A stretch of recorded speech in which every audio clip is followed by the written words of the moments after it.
¿Cómo te visualizabas en esos momentos y cómo se han ido alcanzando esos sueños, Víctor? Cuando yo decidí poner mi compañía, yo dije, yo quiero ser como los gringos que me dan trabajo. ¿Qué tan difícil ha sido lograr que el equipo entienda esa visión tuya? Ha sido bastante difícil en el sentido de que la mayoría que trabaja en construcción pues son muy habilidosos, muy habilidosos. De hecho, los mejores trabajos que podemos ver alrededor de la ciudad. El alma de un músico detrás de una empresa de remodelaciones y de construcción, pero que además pasó también por los números. Muchas veces el destino nos lleva a donde quizás nunca habíamos pensado, pero nos hace crecer, ser fuertes, servir y volvernos a reencontrar con nuestras pasiones cuando ya todo está listo para nosotros y para seguir ese sueño y esas ganas de realmente sacar adelante lo que nos imaginamos cuando éramos niños. Víctor Guzmán es un salvadoreño que llegó a Houston en el 2006. Amante de la música, de la guitarra, desde los 14 años en la iglesia, en la parroquia, pero se enfrentó a una realidad y era que de la música en esos momentos la gente pensaba que no se vivía. Víctor, bienvenido a Emprendiendo con Pasión, donde tus historias cuentan. Mucho gusto. La verdad, muy honrado de estar acá y muy contento. Víctor, a los 14 años ya tú te imaginabas siendo Maná, por lo menos. Pues sí, me gustaba mucho la música de Maná en ese tiempo, de Ricardo Arjona, la música de Perales, más que todo la música que escuchaban mis padres, que era con la que yo me comencé a identificar. Bueno, y resulta que en los países nuestros, hace tantos años, el tema del arte era como que los papás decían, no, pero de eso no puedes vivir, de eso te vas a morir de hambre. Terminas el high school y aunque querías ser músico, ¿qué pasa?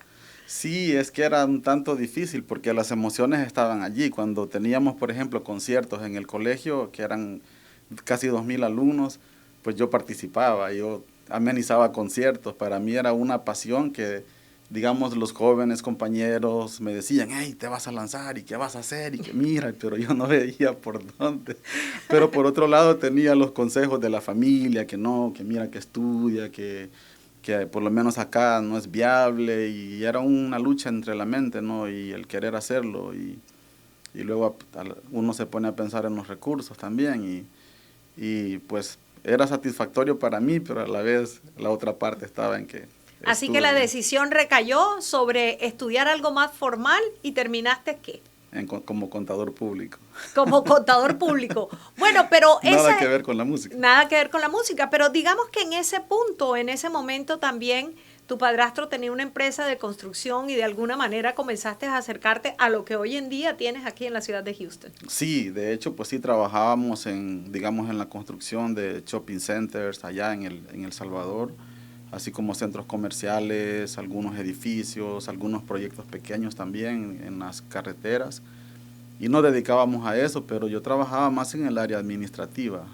Y luego en el 2006, empujado por esta violencia que azota, no solo en ese momento azotaba a El Salvador, sino a todos nuestros países latinoamericanos, tomas la decisión de reencontrarte con tus hermanos en Houston y empiezas un nuevo capítulo en tu vida en el 2006. Sí, o sea, muchas situaciones, ¿no?, en el país, tanto la violencia por la criminalidad y luego la cuestión política, el trabajo, los proyectos que estaban para empezar se vinieron abajo, y pasó un tiempo y pasó otro, y traté de buscar trabajo por mi cuenta, con mi profesión, y yo tenía como 26 años, y la mayoría de lugares me decían que ya estaba viejo para poder trabajar, y querían de 20 años y con experiencia. Entonces se me hizo bastante difícil, entonces tomé la decisión de venirme.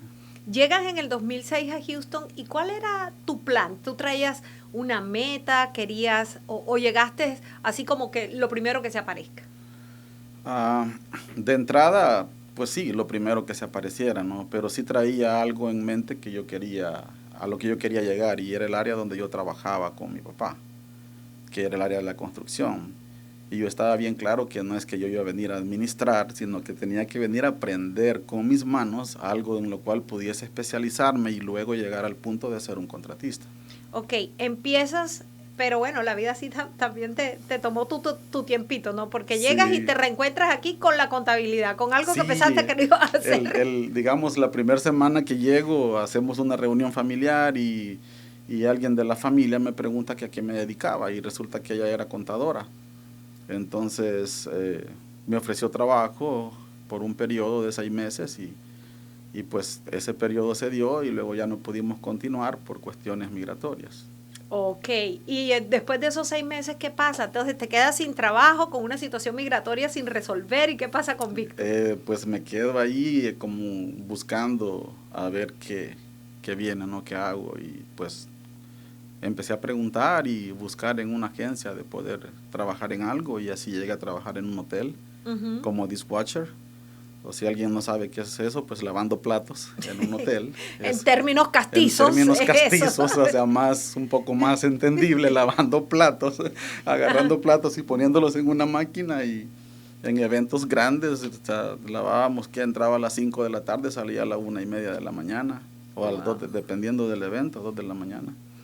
Y allí que conoces a una persona que es la que finalmente te conecta con la industria. Una de las señoras que trabajaban allí me dice, mira, mi esposo trabaja, su esposo era un gringo, un americano, trabaja en la construcción y anda buscando un ayudante, ¿tú quieres? Sí, le dije yo, de hecho eso es lo que yo ando buscando.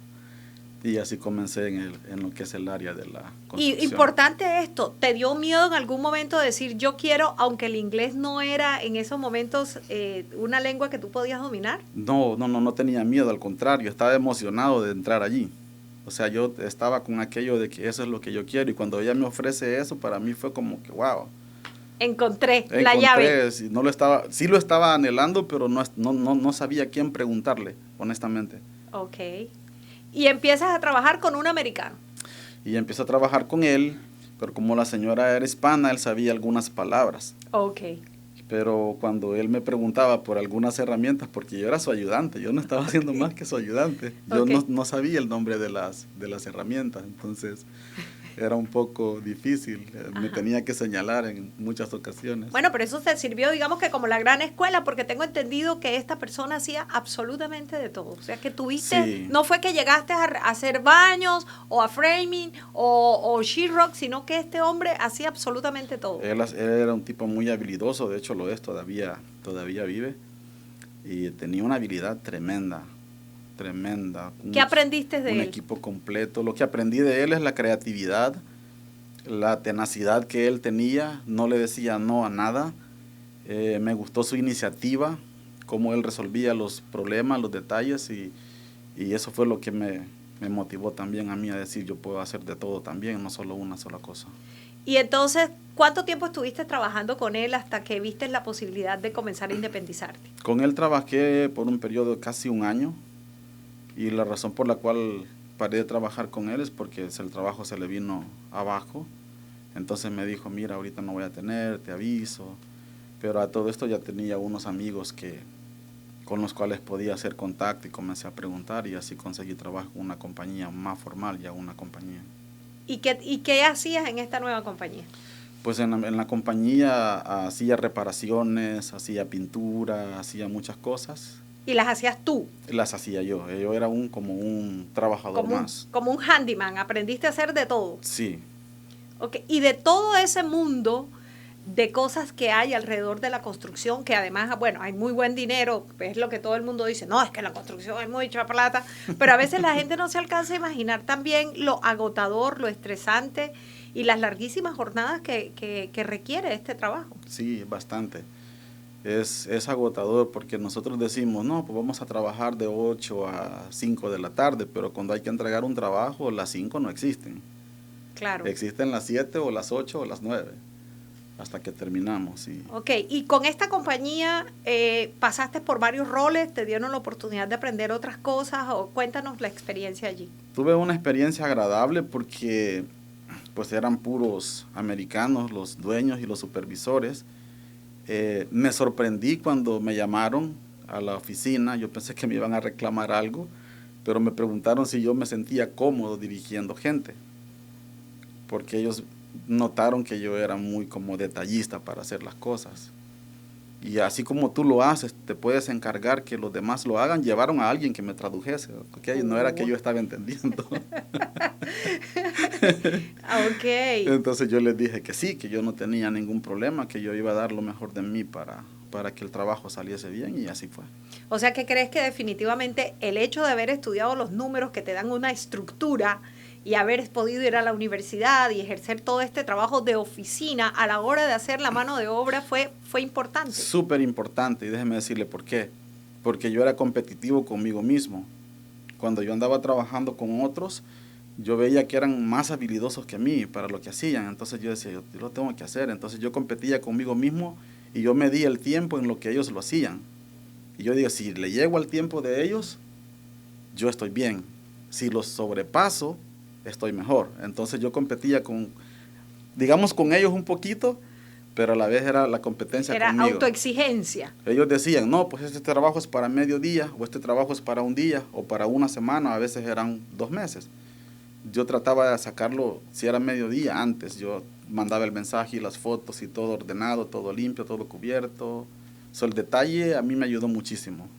Bueno, Víctor, ¿cuánto tiempo demoras con esta compañía gringa que además, bueno, te dio la posibilidad de dirigir, de aprender otras áreas de la... Porque bueno, cuando tú tienes una empresa no es solo el hacer, sino también poder dirigir, que es liderar, que es también bastante complejo en un mundo de estos donde encuentras gente de todas partes. Entonces, ¿cuánto tiempo demoras ahí y qué te hace abrir tu Grace Painting? Realmente sí estuve muchos años con ellos. Ellos cambiaron un poco su sistema de trabajo, expandieron más.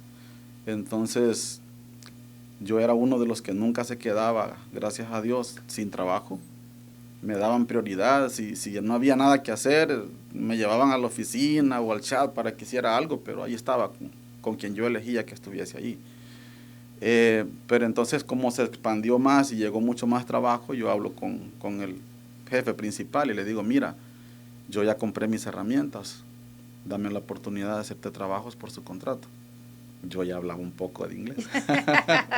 Ya te estabas adiestrando. Ya estaba, porque yo pensé, no, yo voy a ir comprando mis herramientas, yo no quiero ser...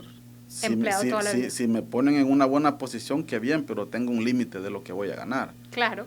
Entonces, no, yo quiero ser un subcontractor y cuando esté listo voy a armar mi compañía bien hecha. Entonces te fuiste planificando. Todo lo fui haciendo a propósito. Y intencionalmente, vamos a decirlo. Y entonces cuando le planteas esta situación, ¿qué dicen? Les gustó, pero a la vez no. Okay. Porque estaban perdiendo, me dijeron, un elemento que les ayudaba a organizar bastante. Pero no te puedo negar la oportunidad, claro que sí. Qué bueno. Entonces, ¿y eso en qué año fue, Víctor? Eso fue en el 2013. En el 2013. Así que tú empezaste como subcontratista para esta compañía de la que habías trabajado ya durante varios años. Sí, en el 2013. Y digamos, ¿cuándo decides entonces? Háblanos un poquito, porque es importante mirar esta visión que siempre has tenido como de ir creciendo y de mirarlo enfocadamente.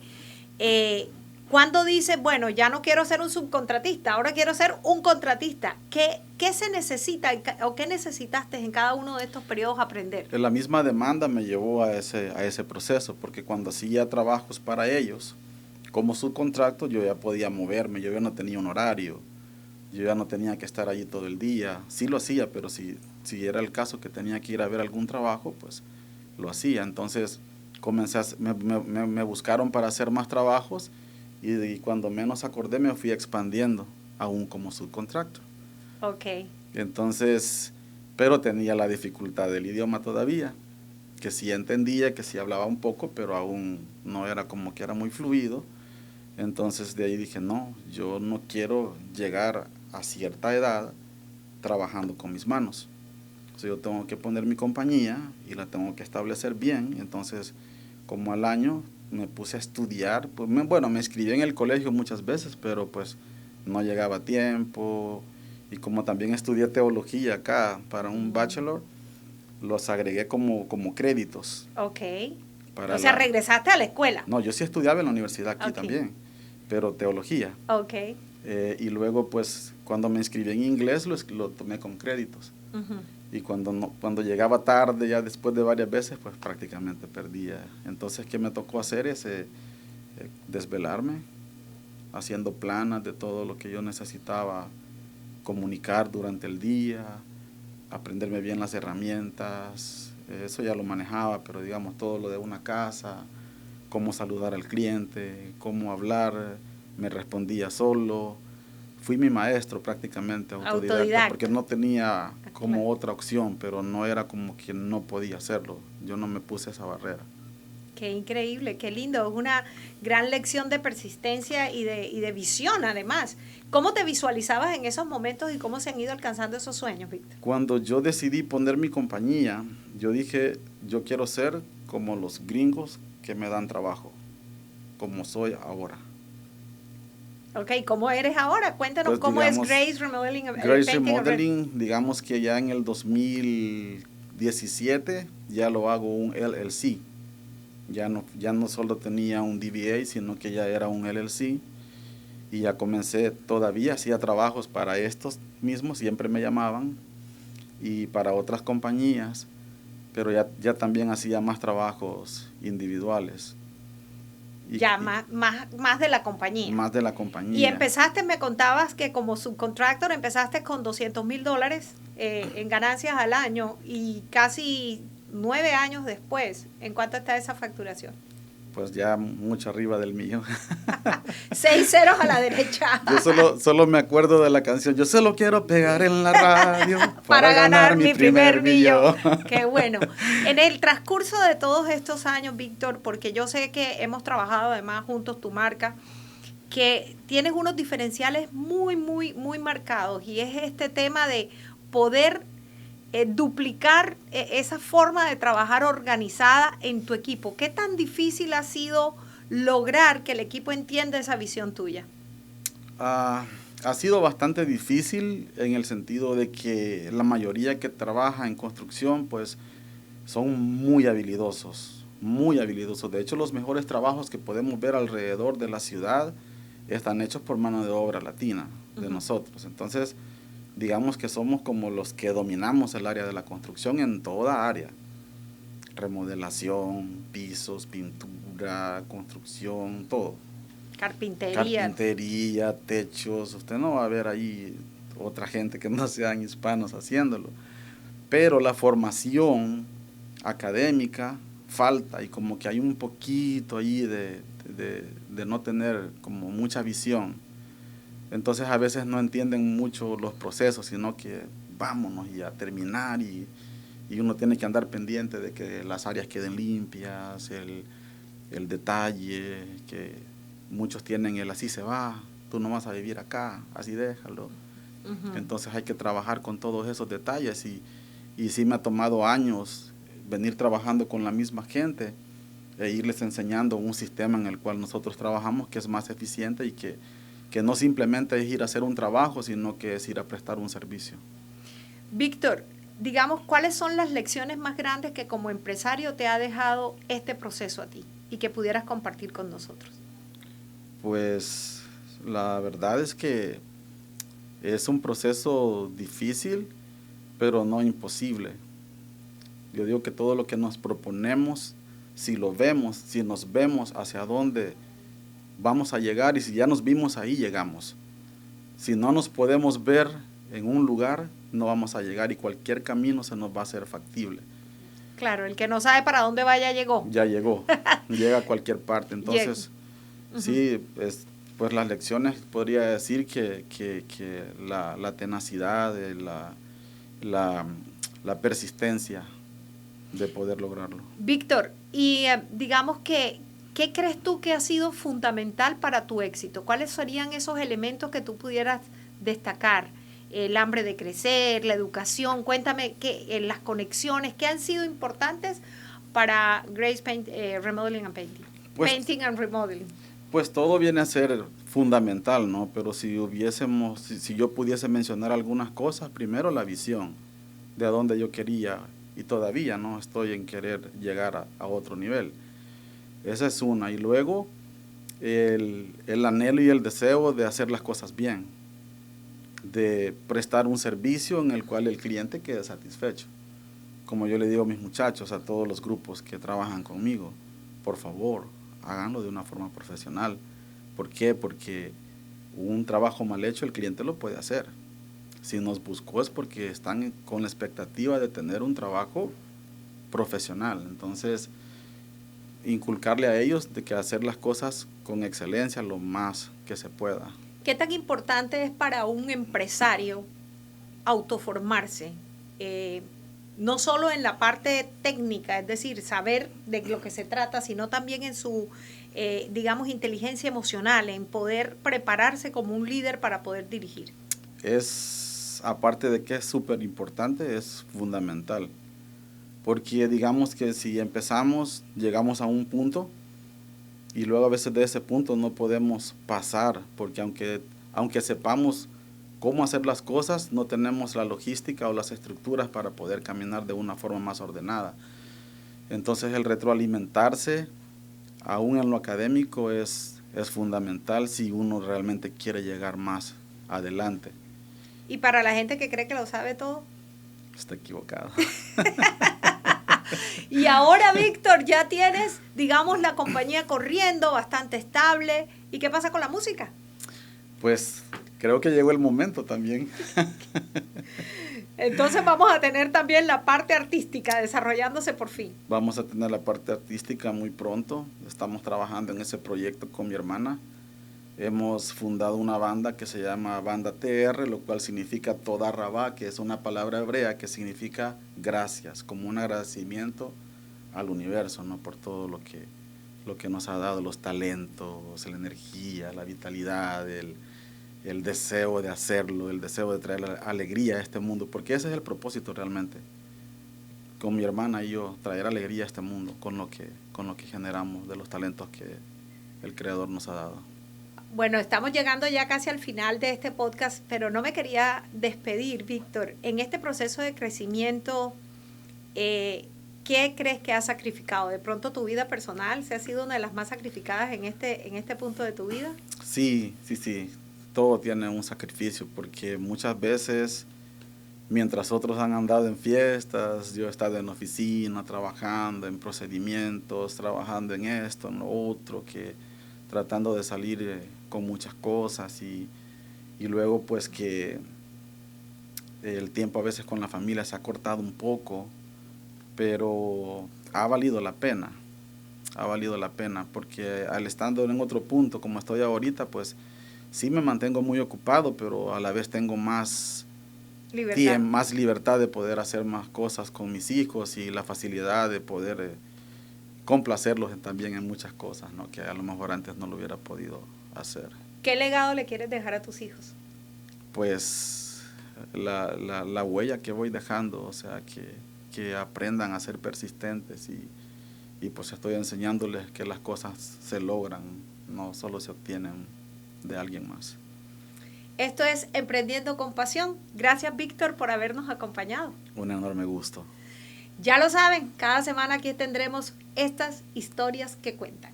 Nos vemos en una próxima oportunidad.